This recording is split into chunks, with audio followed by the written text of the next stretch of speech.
जय जय श्री राजेश हरे कृष्णा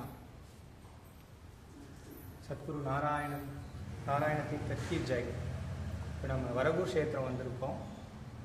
ஆந்திராவில் முதல்ல ஸ்டோரி சொல்கிறேன், இந்த வரகூர் க்ஷேத்திரத்துக்கு ஏன் வந்திருக்குன்னு சொல்கிறேன். ஆந்திரா குண்டூரில் 1650 1650 பிறந்த ஒரு மகான் 1745 வரைக்கும் இருக்கிறார். வரகூர் குண்டூர் பக்கத்தில் ஒரு கிராமம். அந்த நதியை கடந்து அவங்க வீட்டுக்கு போகணும் வரணும், கல்யாணம் ஆகுது, குழந்தைங்க இருக்காங்க. நதிக்கு அந்த பக்கமும் இந்த பக்கமும் போயிட்டு வர மாதிரி, தண்ணி இல்லாத போது கொஞ்சம் தண்ணி இருந்தாலும் நீந்தி தான் வரணும், படகு வசதி இல்லாத மாதிரி ஒரு சின்ன கிராமம். அந்த கிராமத்தில் இருக்கக்கூடிய ஒருத்தர் வேதம்லாம் முடிச்சாரு, கல்யாணம் பண்ணார், இருக்கிறார்.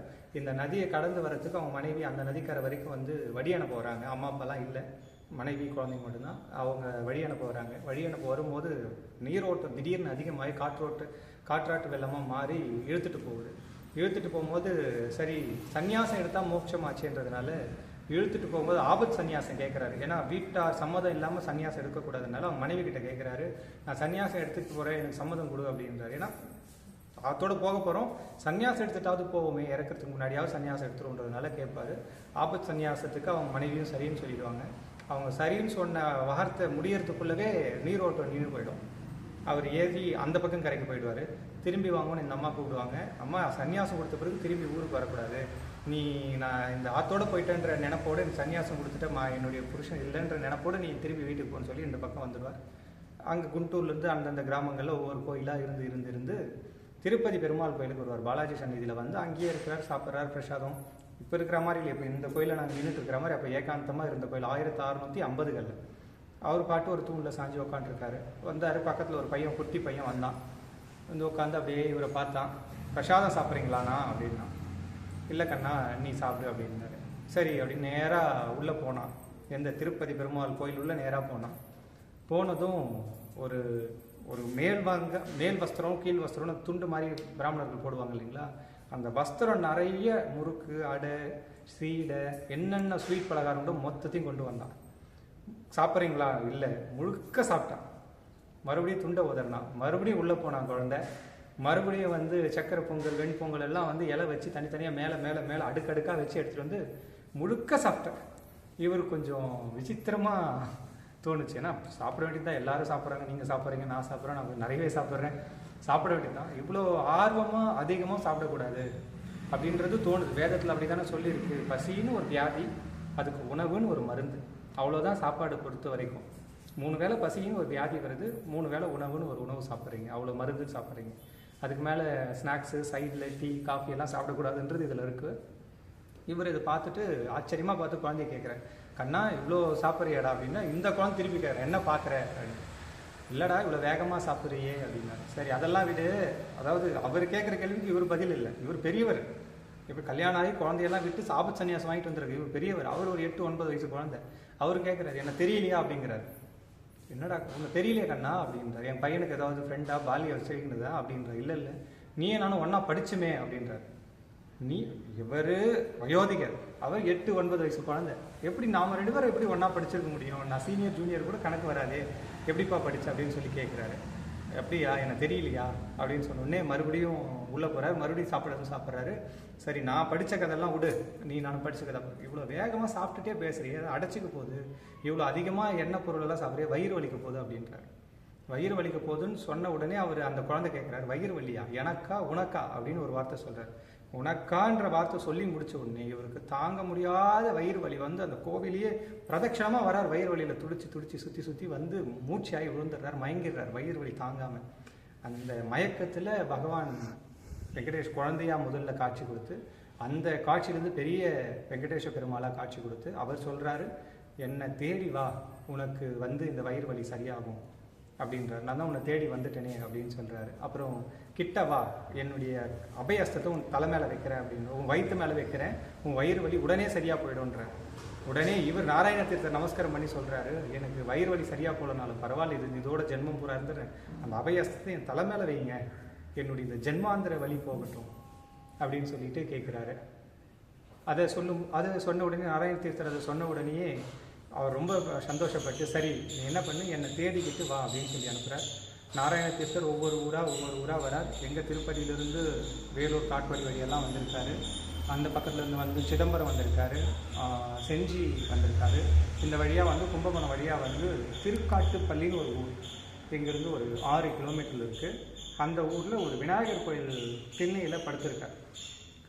கனவுல பார்த்தா திருப்பதி பெருமாளாக காட்சி கொடுத்து ஒரு வெள்ளை ஸ்வேத்த வராகமாக ஒரு பன்றி உருவத்தில் மாறுறாரு அந்த பெருமாள். அது மாறினதும் பார்த்தா ஒரு கண்ணு முழிப்பு வந்துடுது. என்ன பெருமாளாக வந்தார், பன்னியாக மாறினார். அப்படி கண்ணை திறந்து பார்த்தா கண்ணு முன்னாடி அந்த பன்னி நிற்குது, வெள்ளை பன்னி. அந்த பன்னியை துரத்திட்டு அந்த பன்னி ஓட ஆரம்பிக்குது, 4 கால் பாய்ச்சலில் ஓடுது. அது பின்னாடி அவரும் ஓடி வர்றாரு. அது நேராக இந்த ஊர் இருக்கக்கூடிய, இப்போ நாங்கள் நிற்கக்கூடிய வராகபுரம் அப்படின்ற இந்த ஊருக்கு இது பூத வராகபுரம்னு சம்ஸ்கிருத பேர். இப்போ வரகு அப்படின்ற பேரில் இருந்து வராகபுரம், வராக அவதாரத்தோடு சம்மந்தப்பட்ட ஊர். அதனால் வராகமாகவே பகவான் வந்து காட்சி கொடுத்து இந்த பெருமாள் கோயில் உள்ள உழுந்து இந்த பக்கம் இந்த வாசல் வழியாக உள்ளே போயிட்டு அந்த பன்றி மறையுது. இங்கே வந்து நின்ன உடனே இவருடைய வயிற்று வலி சரியாகுது. சரியான உடனே என்னை பற்றி பாடு அப்படின்றாரு.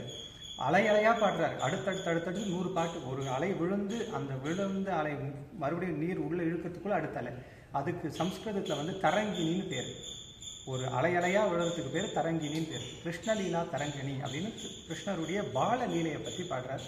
பாலலீலையை நீங்கள் வந்து எவ்வளோதான் எத்தனை ஸ்லோகங்களில் இருந்தாலும், பாகவதத்தில் எல்லாமே இருந்தாலும் ஒரு வேகத்தில் சொல்லப்பட்டது பாகவதம். ஏன்னா அவகாசம் 7 நாள் தான், அதுக்குள்ளே எவ்வளோ சொல்ல முடியுமோ அவ்வளோ சொன்னார். கிருஷ்ணலீலா தரங்கனி வந்து பூர்வமாக இருக்கு. ஜெயகோவிந்த் இவர் கீத கோவிந்தம் அதில் வந்து முழுக்க பூர்ணமாக கிருஷ்ணலீலாவை பற்றி எல்லாமே இருக்கும். கொஞ்சம் முன்ன பின்ன இருக்கும். அவருடைய அனுபவங்களை அதில் வந்து நிறைய இருக்கும். ஏன்னா அவருக்கே நிறைய கிருஷ்ணர் காட்சி கொடுத்துருக்கார். அதனால் அது வந்து நிறைய ஜெயதேவருடைய கீத கோவிந்தத்தில் கிருஷ்ண லீலாவை பற்றி பாலலீலை பற்றி பூர்வமாக இருக்கும். அடுத்தது பில்வமங்கல் தாக்கூர். அது வந்து கிருஷ்ண கருணாமிர்தம் அப்படின்ற ஒரு புஸ்தகம் எழுதியிருக்காரு. நீங்கள் வந்து வேறு எதுவுமே கிருஷ்ண கருணாமிர்தம் ஒன்று படிச்சிட்டிங்கன்னா உங்களுக்கு வேறு எதுவுமே படிக்கணும்னே தோணும். அந்த அளவு கிருஷ்ணர் பாலலீலையை வந்து அப்படி வர்ணித்து அவ்வளோ எழுதியிருப்பார். அதுக்கு அடுத்ததுன்னா கிருஷ்ணலீலா தரங்கனி தான். கிருஷ்ணரோட பாலலீலையிலிருந்து ருக்மணி தேவி அஷ்டமகிஷி கல்யாணம் வரைக்கும் பாடல்களாக எழுதி வச்சிருக்காரு. அவ்வளோ மணிமணியும் அவ்வளோ நல்லாயிருக்கும். இந்த கோவிலில் தான் அந்த 100 பாட்டும் எழுதப்பட்டது, வரகூர் வெங்கடேஷ பெருமாள் சந்நிதியில். இந்த பாட்டு பாடி முடித்த உடனே எந்த சத்தமும் இல்லை. அது நாராயணத்திற்கு ஒரு மாதிரி இருக்குது. நான் பாடுறது சரியா தப்பா, இது உங்களுக்கு பிடிக்குதா பிடிக்கலையா, நான் எப்படி இதை தெரிஞ்சுக்கிறது அப்படின்னு உடனே தூணில் இருக்கிற ஒரு ஆஞ்சநேயர் வந்து கையில் கரத்தால் வச்சுட்டு டங்குன்னு ஒரு சவுண்ட் கொடுத்தாரு. உடனே பெருமாள் சொல்கிறாரு, இந்த சங்கீத கலாபூஷன் இல்லைங்களா, நம்ம ஆஞ்சநேயர் வந்து பெரிய சங்கீத வித்வான் இல்லைங்களா, நாரதருக்கும் ராவணனுக்கும் ஒரு சண்டை வருது, யாருக்கு வீணை வாசிக்கிறதுல பெரிய ஆள். ஏன்னா பகவான் சிவபெருமான் உருக தன்னுடைய தலையை உடைச்சி மத்தா வச்சு இன்னொரு பக்கம் வச்சு கைகளை உடைச்சி நரம்புகளை இழுத்து வீணை நரம்பாக கட்டி சிவபெருமானை பற்றி பாடி சிவபெருமானை உருக்கி அவர்கிட்ட வரவாங்கினவர். நாரதர் எப்பொழுதும் நாராயண நாமத்தை சொல்லிட்டு 2 பேருக்கும் ஒரு சண்டை வருது, யார் பாடினது பெரிய ஆளுன்னு சொல்லிட்டுன்னு பஞ்சாயத்து வந்து ஆஞ்சநேயர்கிட்ட போகுது. ஆஞ்சநேயர் சொல்கிறாரு, சரி எனக்கு ஒன்றும் புரியல, எனக்கு வந்து இப்போ நீங்கள் 2 பேரும் பாட்டை பற்றி மாறி பேசணுன்னு எனக்கு ராமரை பற்றி பாடணுன்னு ஆசையாக வந்துருச்சு. இப்போ கையில் ஒரு தம்பூரா, இவங்க 2 பேர் வீணாக வச்சுருக்காங்க. சாதாரண ஒரு ஒற்றை 4 இருக்கிற தம்பூரா எடுக்கிறார். 2 பேரும் அப்படி அந்த பாறையில் உட்காருங்க, நான் ஒரே ஒரு பாட்டு பாடிப்பாருன்னு சொல்கிறாரு. இவர் பாட்டு ராம ராம ராமன் பாட ஆரம்பிக்கிறார். 2 கல்லும் உருகி அவங்க உட்காந்துருந்தவங்க வந்து இடுப்பளவு போன உடனே இவர் பாட்டை நிப்பாட்டிடுறாரு. அதான் நான் ரொம்ப நேரம் பாடிட்டேன், சரி உங்கள் விஷயம் என்னன்னு சொன்ன உடனே எங்கள் விஷயத்தெல்லாம் விடுங்க, நீங்கள் பாடணுன்னே கல் உருகிச்சு, நாங்களும் உருகிட்டோம், கல்லும் நாங்கள் மெர்ஜாயிட்டோம், மறுபடியும் பாடி எங்களை எழுப்பி விடுங்க அப்படின்னா. இதுவே உங்களுக்கு சரியான போட்டி, உங்களுக்கு யார் தெரியுமோன்னு தெரியணும், அவ்வளோதானே. நீங்கள் 4 பாட்டு பாடுங்க, கல் உருகுனா நீங்கள் பெரியாள், இல்லைனா ராவணன் 4 பாட்டு பாடட்டும், அப்போ கல் உருகுனா நீங்கள் பெரியாள், யார் பெரியாள் முடிவு எடுத்துக்கலான்னு 2 பேரும் 4 கணக்காக பாடுறாங்க, ஒன்றும் உருகலை. மறுபடியும் ஆஞ்சநேயரே பாடி கல்லை உருக வச்சு, இதில் என்ன யார் நல்லா பாடினா என்ன, பகவானுக்கு பிடிச்சிருக்கான்ற பகவத் திருப்திக்காக பாடுங்க, உங்கள் திருப்திக்காகலாம் பாடாதீங்கன்னு அட்வைஸ் பண்ணியாலும். அப்படி ஒரு மேதை வந்து ஆஞ்சநேயர் சுவாமிகள். அவர் ஒத்துக்கணும் ஒரு பாட்டுன்னா அது எவ்வளோ சக்தி வாய்ந்த பாட்டாக இருக்கணும், எவ்வளோ தரமான பாட்டாக இருக்கணும். உள்ளே இருக்கிற ஆஞ்சநேயர் கையில் கரத்தாளத்தோட இவர் பாட ஒரு கரத்தால் போடுறார். இந்த பாட்டு ஓகே, இந்த பாட்டு ஓகே, இந்த பாட்டு ஓகேன்னு போடுறார். உள்ள அந்த ஆஞ்சநேயர் இருக்கார். 100 பாடல்களை இந்த இடத்துல தான் எழுதுனாங்க. கிருஷ்ணலீலா தரங்கணி அப்படின்ற பாடல் எல்லாத்துக்குமே இருக்குது. கவலை நீங்கிறதுக்கு, கல்யாணம் ஆகிறதுக்கு, பணம் வர்றதுக்கு, குடும்ப சேமமாக இருக்கிறதுக்கு, உலக சேமமாக இருக்கிறதுக்கு, என்ன நோய்கள் வராமல் இருக்கிறது, கணவன் நல்லா இருக்குது, மனைவி தனியாக இது பார்த்தா கிருஷ்ணலீலா தரங்கணியில் கிருஷ்ணலீலாவை சொல்லிகிட்டே வர மாதிரி இருக்கும். நடுவில் ரெண்டு வார்த்தை இடுக்கில் கேட்பார். பகவானை எப்படி பிரார்த்தனை பண்ணிக்கணுன்றதே நமக்கு நாராயண தீர்த்தர் தான் சொல்லித்தரார். அதே ஒரு பேங்க்காரங்கிட்ட கடன் கேட்குற மாதிரி, பக்கத்து வீட்டுக்காரங்க கடன் கேட்குற மாதிரி, பேங்க்காரங்கிட்ட கடன் கேட்குற மாதிரி, பக்கத்து வீட்டுக்காரர் கடன் கேட்குற மாதிரி, இதை கொடுங்க அதை கொடுங்க அதை கொடுங்கன்றதெல்லாம் இவர்கிட்ட கிடையாது. அப்படியே வந்து பகவான் அப்படியே அவர் கூப்பிடுற வார்த்தையிலையும் சொல்கிற பேர்லையும் பகவானுக்கே குளிர்ந்துடும். பகவானே வந்து பகவானுக்கு ஐஸ் வச்ச மாதிரி ஆகிடாது. கடடா நம்மளை இவ்வளோ பாராட்டி பேசுகிறானே அப்படின்னு சொல்லி நடுவில் என்னை கொஞ்சம் பார்க்கக்கூடாதா அப்படின்பார். அப்புறம் மறுபடியும் எப்பேற்பட்டவர் நீங்கள் பார்க்காத உலகமா, இந்த உலகம் பூரா நீங்கள் தான் ரசிக்கிறீங்க, என்னை விட்டுட்டா ரசிக்க போகிறீங்க, எனக்கும் சேர்த்து தான் செய்ய போகிறீங்க அப்படின்னு பகவான்கிட்ட பிரார்த்தனை பண்ணுறது எப்படின்னு கற்றுக் கொடுக்கறதே கிருஷ்ணலீலா தரங்கணியில் நம்ம இவர் தான், நாராயண தீர்த்தர் தான். அவர் எழுதின ஒரு பாடல் இருக்குது. இதோட ஒரு ஹிஸ்ட்ரி இந்த வந்த ஊருக்கு உண்டான. இப்போ நாங்கள் பஞ்சரங்க கஷேத்திர யாத்திராவில் வரும்போது மதியம் 12 to 4 கோவில் லாக் ஷாரங்கபாணி கோவில், அதில் இந்த க்ஷேத்திரம் பார்த்துட்டு போகலான்னு வந்தோம். இந்த ஒரு அவருடைய விஷயங்களை ஓரளவுக்கு யதாசக்தி நாம் இப்போ அனுபவிச்சிருக்கோம். இங்கே ஒரு கிருஷ்ணலீலா தரங்கணியில் சேமம் குரு கோபாலான்னு ஒரு முக்கியமான பாட்டு, 100 பாட்டு முக்கியமான பாட்டு, அதில் ஒரு பாட்டு இங்கே எழுதியிருக்காங்க. நாங்கள் பாட போகிறோம். இதோட விஷயம் முடிஞ்சது. பாட்டு கேட்குறவங்களா இருந்தால் பொறுமையாக ஒரு 2 நிமிஷம் கேளுங்க. ஹரே கிருஷ்ணா. ஹரே கிருஷ்ணா. இந்த பாடல் தான் சேமம் குரு கோபாலான்னு சொல்லிட்டு இந்த ஒரு லைன் தனியாக பாடணும். இது ஒரே முறை பாடணும். இது சேமம்னு சொல்லிட்டு இது பல்லவி. சரணங்கள் தான் இந்த பாடல். சரணங்கள் இந்த லைன் முடிஞ்ச பிறகு 2 பத்தி முடிஞ்ச உடனே மறுபடியும் ஒரு சேமம் குரு கோபாலா பாடிட்டு மறுபடியும் பூர்த்தி பாடிட்டு மறுபடியும் சேமம் குரு கோபாலாவை முடிக்கணும். இது எவ்வளோ கேட்குறது ரொம்ப லாங்காக இருக்குது. இதை தொடர்ந்து காட்டுற மாதிரி வைக்கணும். நான் பின்னாடி இருந்தே பாடுறேன், நீங்கள் கூட சேர்ந்தும் பாடலாம், நீங்கள் அப்புறமாவும் பாடலாம். இது ப்ராக்டிஸ் பண்ணுறது ரொம்ப ஈஸி. ஹரே கிருஷ்ணா. அதை ஷேக் பண்ணாமல் பண்ணலாம். Okay, very good. क्षेमं गुरु गोपाला शन्ततं मम क्षेमं गुरु गोपाला कामं तव पदकमलप्रमीरे भवतु श्रीमन्मम मानसमधुसूदना क्षेमं गुरु गोपाला शन्ततं मम क्षेमं गुरु गोपाला अक्षीण करुणानिधे आनन्दगण प्रक्षीण दोष वारिते शिक्षितासुरगण रक्षित निज जन कुक्षित अनेक कोटि लोक पालन प्रहलाद भय विदारा परम योगी भावन भुव नातारा मोहरहित बोध मौनी मानस हंसा साहत वैरी संकात महोदारा क्षेमं गुरु गोपाला शन्ततं मम क्षेमं गुरु गोपाला अजित विजय गोपाला आनंद लीला रंजित पदकमला विजय द्वारकापुरी विजय द्वारकापुरी विमल कमला लोला विजय द्वारकापुरी विमल कमलालोला निज नारायण तीर्थ निर्मलानंदलोला क्षेमं गुरु गोपाला शन्ततं मम क्षेमं गुरु गोपाला. हरे कृष्ण. இந்த பாட்டில் க்ஷேமம் குரு கோபாலான்றது பார்த்தீங்கன்னா பகவானுக்கு க்ஷேமம் உண்டாகட்டும் அப்படின்ற மாதிரி ஆரம்பிப்பார். சந்ததம் மம அப்படின்னா என்னுடைய சந்ததிகளுக்கு எல்லாருக்கும் க்ஷேமத்தை கொடுங்க அப்படின்றாரு.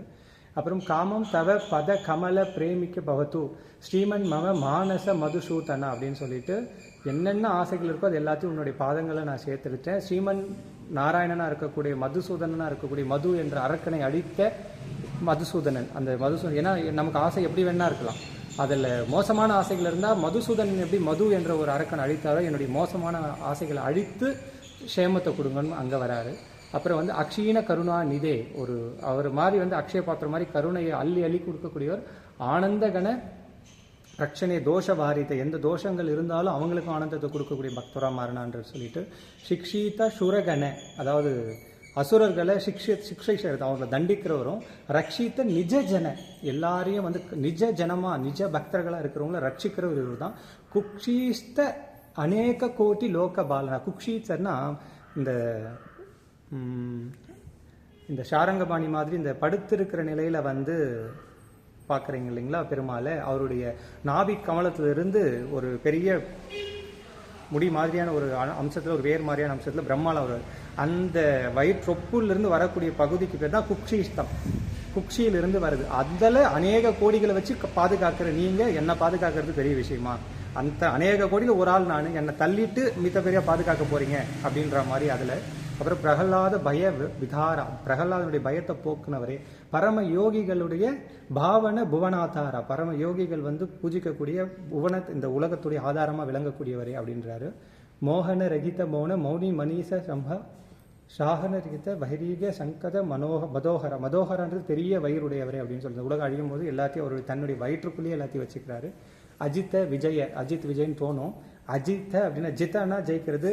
சம்ஸ்கிருதத்தில் நமக்கு எப்படி முன்னாடி ஆ வந்து அடுத்த வார்த்தை இல்லைன்னு அர்த்தம். ஜித்தனா ஜெயிக்கிறது, அஜித்தனா ஜெயிக்க முடியாதுன்னு அர்த்தம். விஜய அப்படின்னா வீணா நடக்கக்கூடியது, ஜெயனா அடுத்தது ஜெயிக்கிறவரேன்னு அர்த்தம். அஜித்த விஜய கோபாலா அனந்த லீலா ரஞ்சித பத கமலா அவருடைய பாதங்கள் வந்து ரஞ்சிதமாக இருக்கும், ரொம்ப கோமலமாக ரொம்ப சாஃப்டாக இருக்குன்றாரு. விஜய துவாரகாபுரி இவர் வந்த பிறகு துவாரகாபுரியில் வந்து விமல கமலா லோலா அதாவது மலங்கள் வந்து அசுத்தமானது. மலங்கள்ன்றது நம்முடைய கர்ம மலம் யோக மலம் எல்லாம் சொல்றீங்களா அந்த மாதிரி. விமலனா இல்லைன்னு அர்த்தம். வி மலை அப்படின்னா இல்லை மலங்களே இல்லாத கமல லோலா கையில தாமரை வச்சுட்டு எப்போ பாரு சுத்திக்கிட்டே விளையாடிட்டு இருப்பாரா. லோலான்றது வந்து விளையாட்டுன்ற வார்த்தையை குறிக்கும் சம்ஸ்கிருதத்துல. கையில பூவை வச்சுட்டு விளையாடிட்டே இருக்காராம். நிஜ நாராயண தீர்த்த நிர்மலானந்த லோலா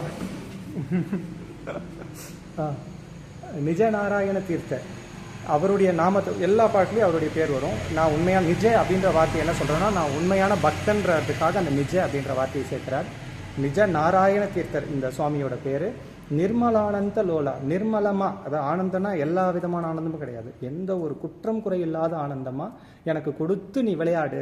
நீ விளையாடுற கையில வந்து கமல் அது விமல கமலா லோலா அப்படின்னா கையில பூ வச்சுட்டு கமலத்தை வச்சுட்டு தாமரை வச்சு சுற்றி விளையாடுறியே, எனக்கு நிர்மலானந்தத்தை கொடுத்து விளையாடு. குழந்தைக்கு சாக்லேட் கொடுத்து விளையாடுற மாதிரி குழந்தைக்கு பொம்மை கொடுத்து விளையாடுற மாதிரி எனக்கு எந்த கஷ்டங்களும் குறைகளும் இல்லாமல் ஆனந்தத்துக்கு. சில பேருக்கு அடுத்தவங்களை தொந்தரவு பண்ணால் சந்தோஷமாக இருக்கும், குடிச்சா சில பேர் சந்தோஷமாக இருக்கும், பைக்கில் வேகமாக போனால் சந்தோஷமாக இருக்கும். அந்த மாதிரியான சந்தோஷங்கள்லாம் இல்லாமல் நிர்மலானந்தம் எந்த ஒரு மலங்களும் இல்லாத நிர்மலானந்தத்தை கொடுத்து என்கிட்ட விளையாடு அப்படின்னு விளையாட கூப்பிடுற மாதிரி தான் இருக்கும் இந்த பாட்டு. அவருடைய புகழப்படுற மாதிரி இருக்கும். முழுக்க முழுக்க அவருக்கு எதுவும் தேவையில்லை, நேரடியாக பெருமாளே பார்த்துட்டாரு. அவர் இந்த பாடல் மூலிமா நம்மளை அப்படி வேண்டிக்கோங்க அப்படின்றதுக்காக இந்த பாட்டு எழுதியிருக்காரு. முடிஞ்ச அளவுக்கு ப்ராக்டிஸ் பண்ணி இந்த பாட்டு முடிஞ்சால் கிருஷ்ணலீலா தரங்கணி 100 பாட்டு கூட படித்து ப்ராக்டிஸ் பண்ணுங்க. ஹரே கிருஷ்ணா.